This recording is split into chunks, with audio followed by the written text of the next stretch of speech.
વધુ એક સમાચાર ગીર સોમનાથથી તો ગીર સોમનાથના ઉનામાં દલિત સમાજ દ્વારા વિશાળ રેલી યોજવામાં આવી। ઉના ખાતે દલિત સમાજ દ્વારા વિશાળ રેલી યોજાઈ। મોટા ગામે દબાણ હટાવવા મામલે રેલી યોજાઈ।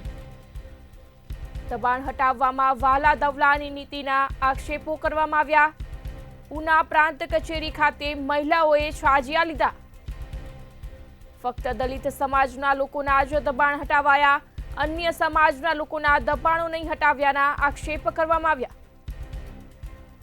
મોટા ગામમાં તમામ સમાજે કરેલ પેશકદમી હટાવવા માંગ કરવામાં આવી। આ સાથે જ ડેપ્યુટી કલેક્ટરને આવેદનપત્ર પણ પાઠવવામાં આવ્યું।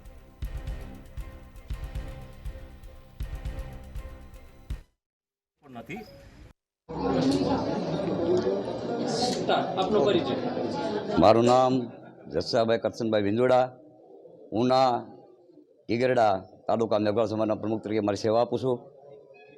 હાલ જે આજે અહીંયા આવેદનપત્ર આપવા માટે જે આવ્યા છે મોટા ગામનું, એમાં સાહેબ મારી રજૂઆત એટલી જ છે કે મારે એક તો પહેલાં કલેક્ટર સાહેબને અભિનંદન આપવા છે કે જૂનાગઢ ગીર સોમનાથ જિલ્લાના જે કલેક્ટર સાહેબ છે એને હું અભિનંદન પાઠવું છું કે બહુ સારી વાત છે કે અમારા ગીર સોમનાથની અંદર જ્યાં પેશકદમી કાઢે છે એને માટે હું અભિનંદન આપું છું। પણ મારું કહેવાનો ભાવ એટલો છે કે સાહેબ પેશકદમી કઢાવો તો જનરલી કઢાવો, દરેક સમાજને કઢાવો, એક જ સમાજને કોઈ ટાર્ગેટ ન કરો।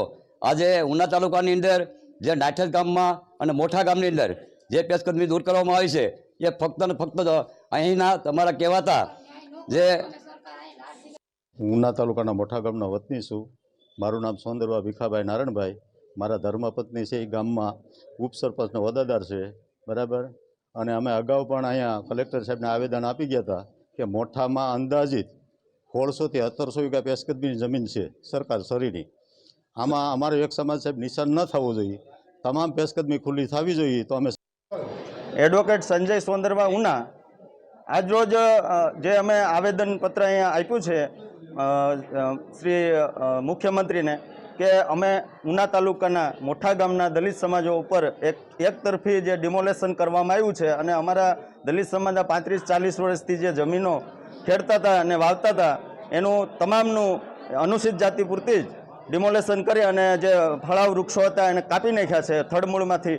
એટલે એક જાતિવાદ રાખી અને અમારા એક જ દલિત સમાજનું ડિમોલેશન કરવામાં આવ્યું છે। તમામ ઉના તાલુકાની અંદર અલગ અલગ ગામડાઓમાં પણ આવી જ રીતે કલેક્ટરશ્રીએ અને જે પ્રશાસને છે એ આ ડિમોલેશન એકતરફી કરવામાં આવ્યું છે। એટલે અમારો આક્રોશ એ છે કે આજે જો આ અમારું ડિમોલેશન જો બીજા લોકોનું નહીં કરવામાં આવે તો અમે જાહેરમાં આજે મીડિયા સમક્ષ અમે જે બાઇટ આપી છે કે અમે આવતા સમયમાં આ હિન્દુ ધર્મ છોડી અને અમે મુસ્લિમ ધર્મ અંગીકાર કરવાની અમે અલ્ટિમેટ આજ રોજ મીડિયા સમક્ષ આપી ટૂંક સમય અનુસૂચિત જાતિના લોકો